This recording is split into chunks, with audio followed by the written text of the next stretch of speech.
Okay, so today we're going to go over number 6, I believe it is, might be 7, on the 51 Marketing Hub automation. So this one's super simple and straightforward, and it will borrow from some of what we went over in the past couple of days as far as segmenting people into lists. But we're going to talk about how to suppress pop-ups, show pop-ups, and in this particular example, we're talking about suppressing a pop-up for somebody who is an existing customer. So I'm going to go ahead and jump on over to HubSpot to show you how to do this. Okay, so when we get over here, we go to forms. So actually, I'll back out of this so we can do this. All right.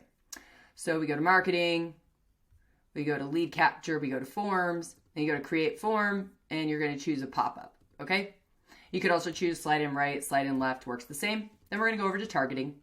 So for this, in this example, what we want to do is we want to go ahead and I'm going to make this smaller. We're going to go ahead and suppress this pop-up for people who are already customers, okay? So again, the way we're going to do this is with lists. So under contacts, you're going to see segmented lists, and then if you click here, you're going to get all of your lists. So again, right, we can use workflows so that when someone has a deal and closed one, we put all of the contacts associated with that deal onto that customer list, so the pop-up would be suppressed for them. But we can do this in a lot of creative ways, right? So again, we can segment people on behavior, lead score, content they're consuming, etc. And we can actually customize what pop-up they see based on the list that they're on. And just like yesterday, we want to make sure that we use a Miro or a Lucid board so that we can plan all of that out and make sure we have accounted for all of our conditions and exclusions, make sure people aren't on multiple lists, seeing multiple pop-ups. But as we can see here in HubSpot, what's really great is we have our general, targeting based on website URL or query parameter. And, we can add exclusion rules here as well. So we suppress it. But then down here, visitor information and behavior. So for example, when a visitor is unknown, show the pop-up, right? They're not in our CRM. But then hide the pop-up. So this is adding an exclusion rule. And then you can add multiple filter groups, right?